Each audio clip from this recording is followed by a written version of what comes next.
Bismillahirrahmanirrahim.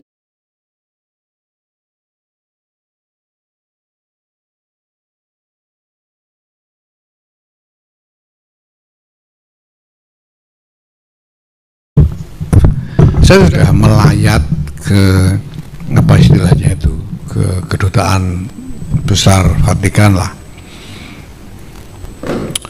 dan saya sudah mengirim surat resmi atas nama PBNU langsung kepada Kardinal Pietro Parolin sebagai Secretary of State, dan juga Kardinal George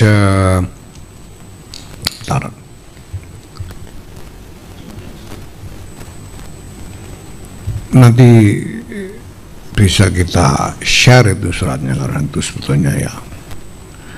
Yang kedua kepada Kardinal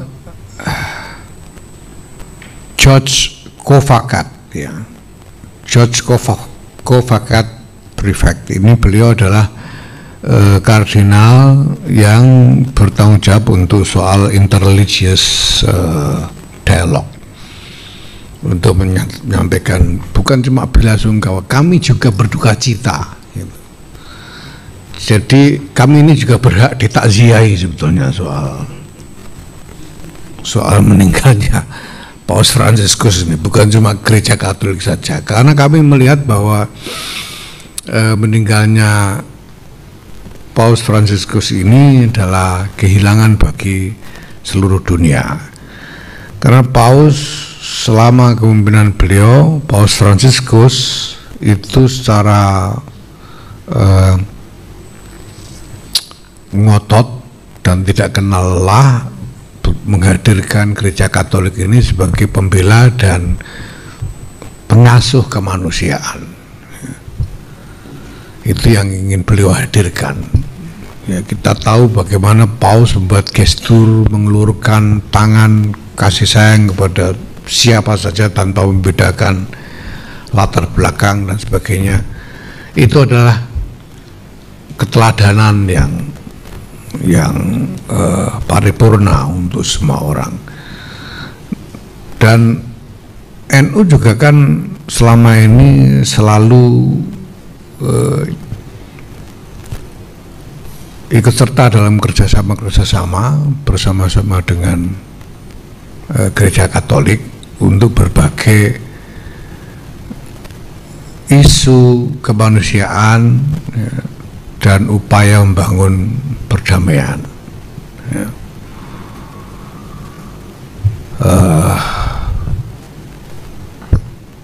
Paus Fransiskus menandatangani piagam persaudaraan kemanusiaan bersama Syekh Ahmad At-Thayyib, kemudian dibentuk komisi tinggi tentang persaudaraan kemanusiaan, ada award setiap tahun, dan tahun 2023 kemarin NU bersama Muhammadiyah menjadi penerima dari Human Fraternity Award itu. Ini juga warisan legacy dari Paus Fransiskus, ya. Nahdlatul Ulama akan terus menyertai gereja Katolik dan seluruh kemanusiaan untuk melanjutkan semangat perjuangan dari Paus Fransiskus ini di dalam membela dan mengasuh kemanusiaan ini. Ini adalah warisan yang sangat berharga, dan tentu saja kita semua berdoa bahwa berpulangnya Paus Fransiskus ini akan digantikan oleh pemimpin yang sekurang-kurangnya sama baiknya, ya, sama-sama gigihnya dalam perjuangan kemanusiaan, ya. Kalau bisa yang lebih baik lagi, kalau bisa yang lebih sekurang-kurangnya yang sama baiknya. Saya kira itu.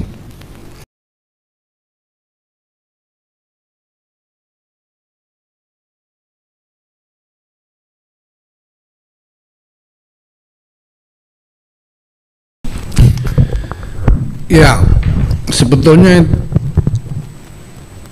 NU itu sudah keduluan Darul Ifta-nya Mesir gitu ya, dalam soal ini. Jadi lembaga fatwanya Mesir sudah lebih dulu menanggapi, dan kami sepakat, kami setuju dengan fatwa dari Darul Ifta Mesir itu, bahwa tidak begitu gampangnya saja orang ngajak-ngajak nyuruh mendorong supaya siapa saja berangkat berperang melawan Israel, itu enggak bisa semudah itu.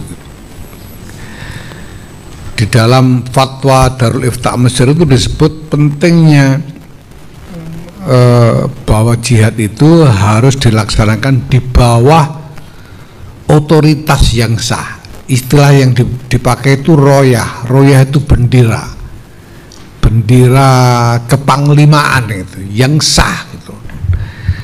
Jadi tidak bisa sendiri-sendiri lalu datang sendiri bawa pisau dapur mau perang ke Gaza, itu kan tidak bisa. Itu harus jelas ada benderanya kalau istilahnya Darul Ifta. Karena itu otoritas kepemimpinan yang sah. Nah, saya kira ini sangat relevan terkait dengan tata dunia yang kita miliki. Ini semua harus diproses dalam konstruksi tata dunia yang ada, tidak boleh bertindak sendiri-sendiri. Karena kalau kita bertindak sendiri-sendiri,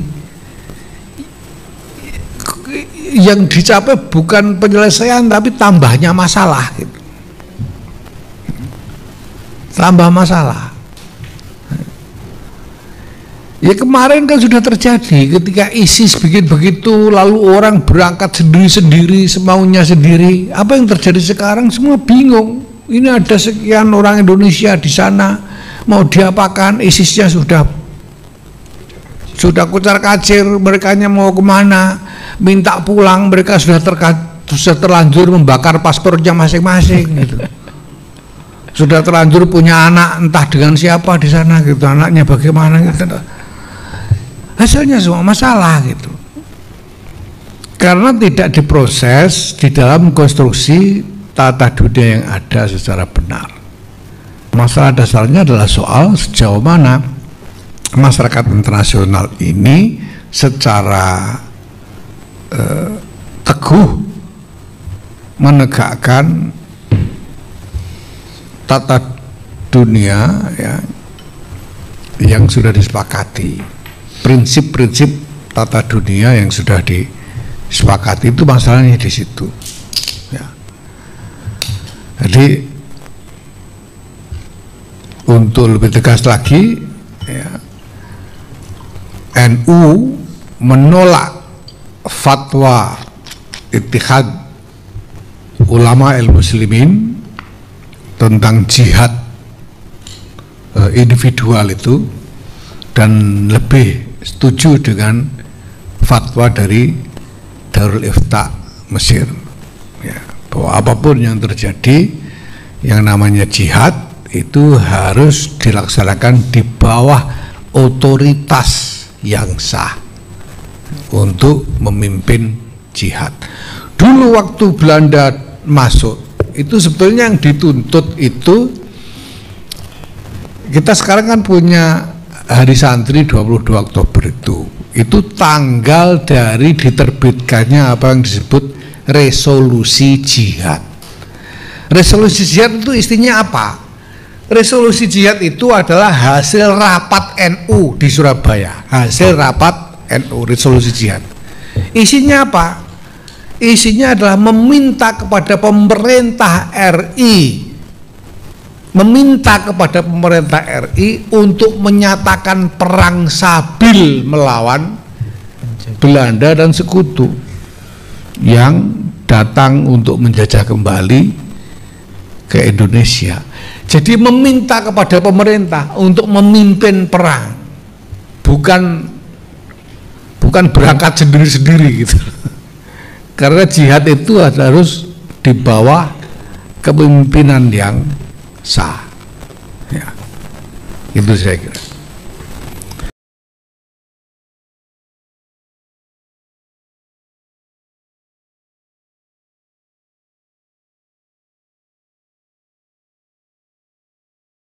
Kalau jadi presiden itu saya sudah pernah. Serius sudah pernah. Serius, saya sudah pernah jadi presiden RI di tengah-tengah konferensi OKI di Qatar. Saya sudah pernah tulis itu di Terong Gosong gitu. Itu serius. Nah, jadi pas penutupan OKI itu sesudah sidang terakhir Gus Dur keluar diingatkan, Gus habis ini 10 menit lagi penutupan Gus. Wah, saya enggak kuat, saya mau tidur aja. Itu ya aja suruh masuk katanya. Gus Dur begitu. Akhirnya saya masuk sama Pak Alwi. Di dalam itu untuk setiap negara cuma disediakan 2 kursi. Satu menteri luar negeri, satu untuk presiden gitu. Nah saya kan bingung di situ sama Pak Alwi. Pak Alwi, saya di mana ini? Pak Alwi aja yang di sini. Nggak bisa, saya menteri luar negeri, saya harus di sini katanya Pak Alwi. Lah saya di mana? Ya di situ. Loh gimana ini? Jadi saya duduk di kursi Presiden Republik Indonesia. Jadi jangan bilang saya mau mengikuti jejak Gus Dur. Gus Dur belum lengser, saya sudah jadi presiden juga. Nah, jawaban seriusnya saya bilang tidak boleh. Keyakinan politik saya itu tidak boleh.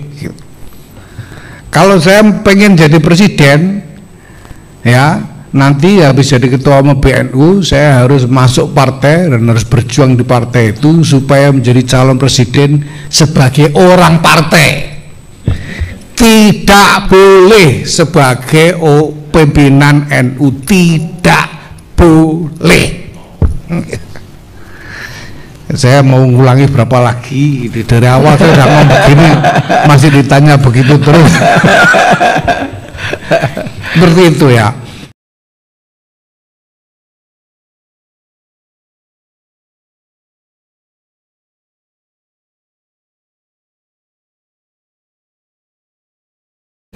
Ini pilihan strategi Presiden Prabowo. Beliau ingin menggulirkan transformasi. Transformasi itu sebelah hal harus dilakukan dan pilihan strateginya adalah membuat efisiensi. Saya cerita, saya lakukan yang lebih ekstrim dari itu. Lembaga-lembaga di lingkungan PBNU ini dulunya ada bendahara, Pak. Sehingga mereka bisa cari dana sendiri, bikin kegiatan sendiri. Saya keluarkan pertama yang saya buat keputusan bahwa lembaga tidak boleh punya bendahara. Bendaharanya langsung di kebendaraan harian PBNU. Kalau butuh duit minta ke bendahara harian PBNU. Tidak boleh punya bendahara, tidak boleh bikin rekening sendiri, tidak punya rekening, tidak ada. Itu pilihan strategi saya untuk mengatur ulang ini tatanan keorganisasian yang ada di dalam NU ini. Ya. Saya kira Presiden Prabowo melihat bahwa struktur birokrasi, struktur pemerintahan ini memerlukan treatment tertentu untuk transformasinya, dan kalau pilihan strateginya adalah efisiensi, yaitu pilihan strateginya Presiden. Gitu. Orang ngeluh, ya jelas ngeluh. Ngeluh sama dengan ini kan ngeluh, tadinya awalnya ngeluh tak, saya penciringi terus, lama-lama ndak berani dia. Kan ndak boleh punya bendahara, ndak boleh punya rekening. Nah, saya kira masuk akal karena mengendalikan satu unit struktural itu langkah pertama yang harus kita lakukan, mengendalikan duitnya. Kendalikan dulu duitnya. Ini kalau saya lepas, dia bisa bikin macam-macam di luar kendali saya, bahaya ini. Dia punya macam-macam, bahaya. Masa saya potong, tidak boleh punya bendahara, tidak boleh punya rekening. Kalau butuh duit bilang ke bendahara umum, supaya saya bisa kendalikan tingkah lakunya gitu ya. Saya kira ini pilihan strategi dan itu masuk akal. Nah, yang jadi soal kan kemudian memang orang bertanya ini kemana gitu. Ini nanti hasilnya betul-betul apa namanya? Jadi benefit apa enggak untuk negara, kan gitu pertanyaan. Yeah. Nah, itu yang harus diberikan quick win-nya gitu. Bahwa iya ini lihat ini bisa jadi begini, bisa begini, bisa begitu. Nah, itu nanti tantangan kedepannya begitu. Kalau soal pilihan strateginya, ya gimana? Ya, itu adalah pilihan yang dibuat oleh pimpinan negara menurut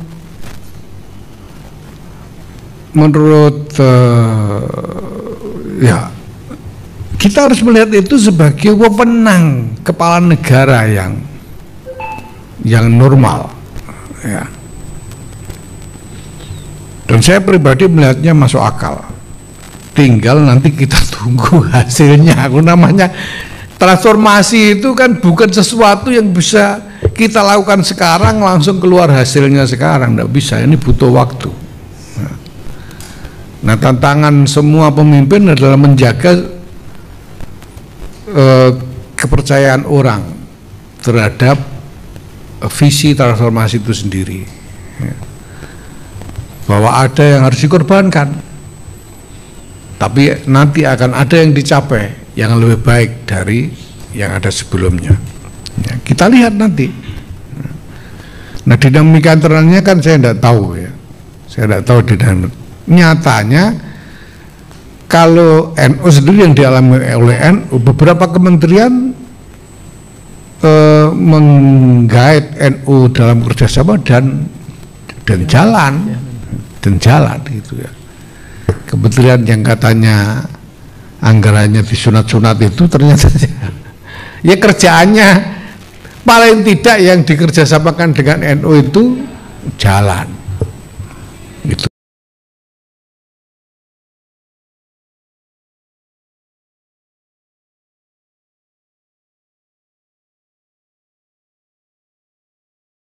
Terkait dengan tambang, orang mikirnya begitu dikasih tambang bisa langsung dipaculi terus dijual. Pikirannya kan begitu. Itu sampean tanya, saya juga terus terang aja baru tahu kemudian itu.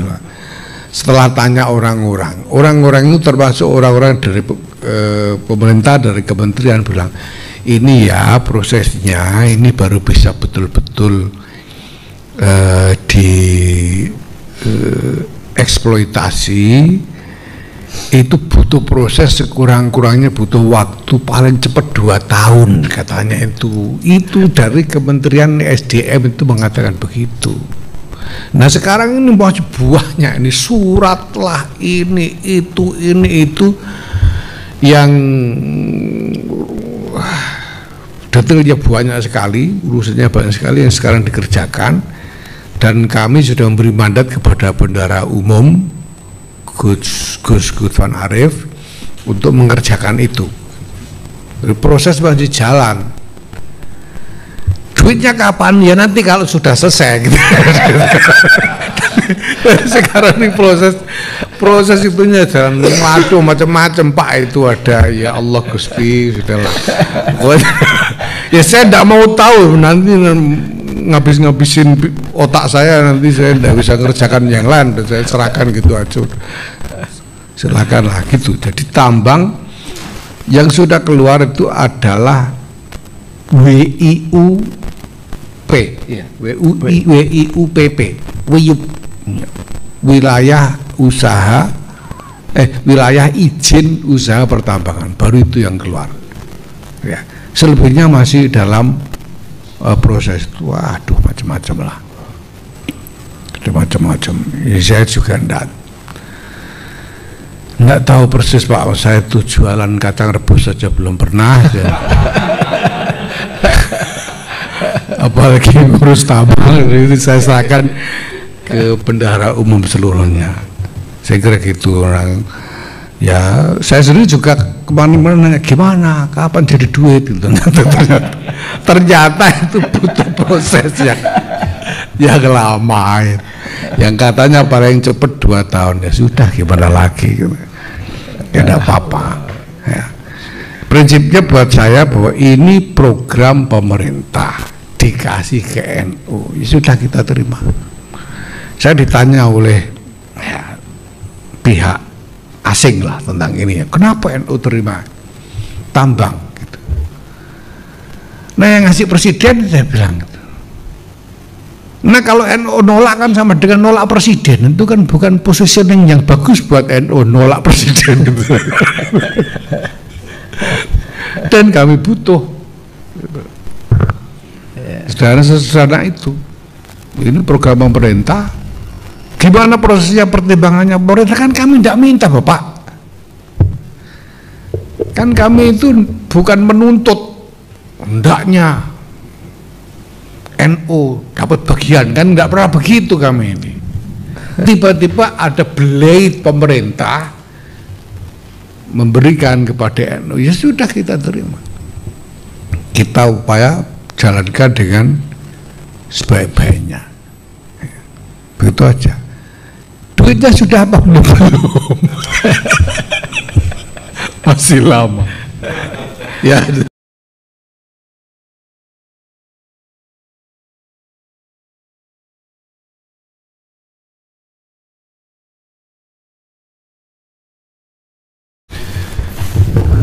Ya, itu berarti ya kalau masih ada produk yang di situ ada label halal, ternyata masih ada unsur tidak halal, ya kan kita tahu siapa yang salah di situ.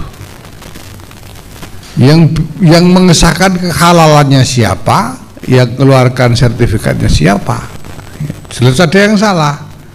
Berarti ada mekanisme yang harus direview di situ. Kok bisa bikin kesalahan itu malpraktis kan? Itu jelas malpraktis ya. Nah ini yang diperiksa kembali. Saya kira bahwa sampai ketahuan oleh masyarakat ada yang begitu, ini menurut saya indikasi bagus bahwa ada kontrol publik yang jalan. Ini kan institusi pemerintah atau jaringan pemerintahan yang mengerjakan halal ini kan. NU itu juga punya halal center, tapi kan sekarang kami ini cuma boleh menguji kandungan ya.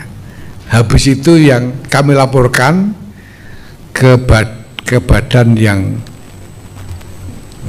membuat fatwa.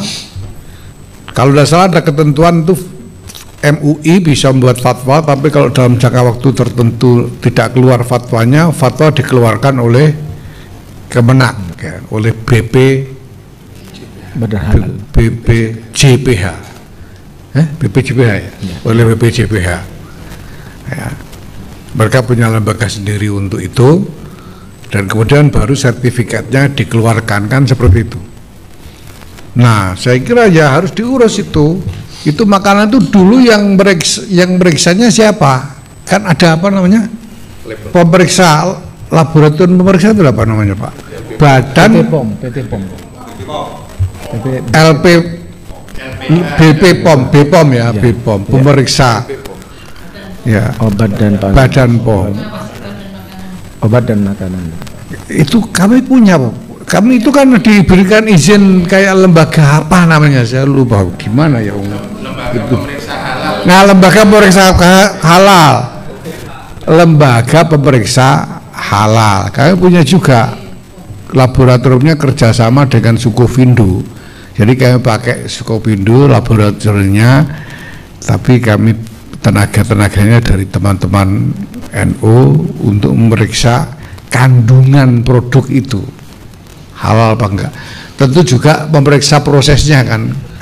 Itu sampai ini loh sampai datang, kalau makanan sampai datang ke dapurnya, ngelihat dapurnya segala macam untuk memastikan kehalalannya itu. Nah, lalu lapor ke lembaga yang berwenang mengeluarkan fatwa halal, baru kemudian. Nah, produknya apa itu kan nanti ketahuan siapa lembaga pemeriksa halalnya toh. Ya, lihat aja itu lembaga pemeriksa halalnya siapa, mudah-mudahan jangan NU itu. Wah, kalau NU celaka ini kita. Itu bisa dilihat dan ditinjau lagi itu lembaga pemeriksa halalnya, ya, laporannya seperti apa, habis itu lembaga fatwanya dan seterusnya. Telusuri aja.